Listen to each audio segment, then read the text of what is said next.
The herring are here, and we paid them a visit at the Agawam Herring Run in Wareham, Massachusetts. Established in 1838, it's one of the oldest runs in New England.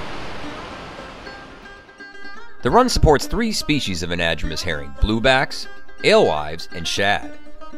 Each year, beginning in March, these amazing fish make their way from Buzzards Bay and into the Wareham River, then hang a right into the Agawam River, which winds for several miles before ending abruptly at the dam below Mill Pond, where the fish spawn.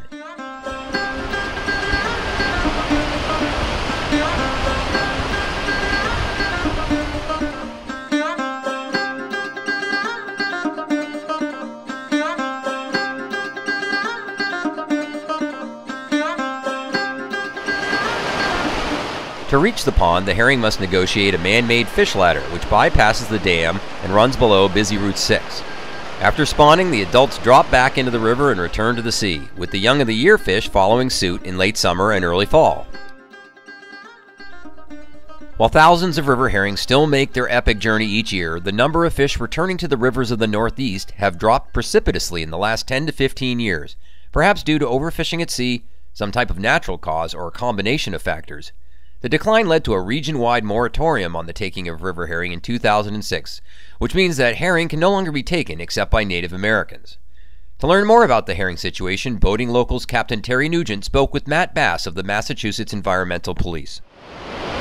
Hi, I'm Captain Terry Nugent for Boating Local. I'm here at the Wareham Herring Run down by the Elks Club with Sergeant Matt Bass from the Massachusetts Environmental Police. Matt, thanks for joining me today. Welcome.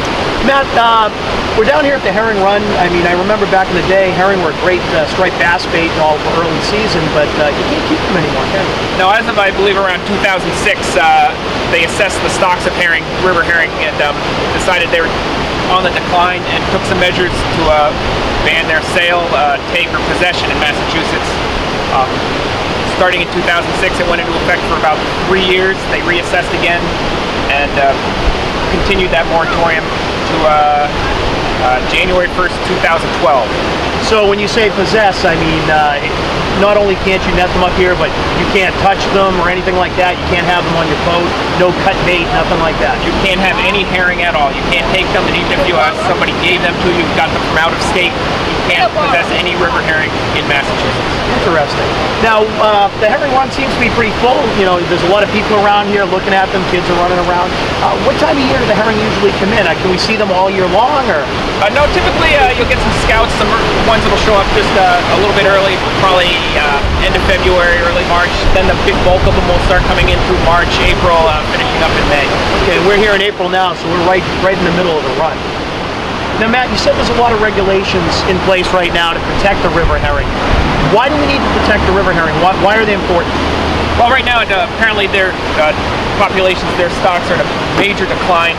They are a foundation, the bottom of the food chain, feeding a lot of things, everything from whales, striped bass.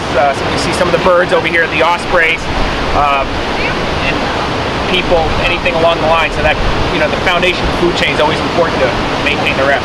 Okay, so if we protect the herring, then the striped bass stocks, they have stuff to eat, and the birds are having babies this time of year and all, so the herring are feeding those.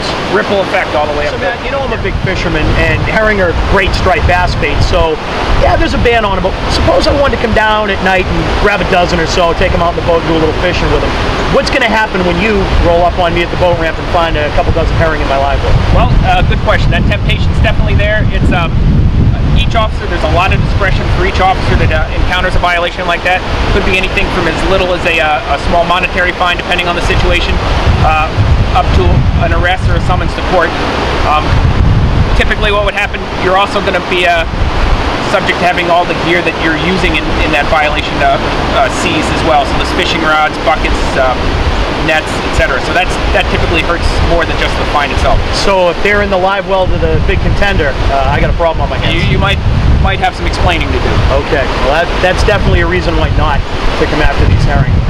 Now, what if I see somebody out here and they're taking herring and I don't think they should be? What am I supposed to do? We need all the help we can get. There's not nearly enough of us around, so any help we can get, appreciate.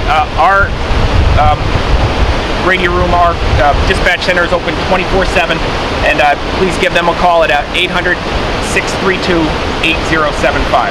Okay, and then they'll try to dispatch the nearest environmental police officer to come out Yes, they will. And deal with the situation.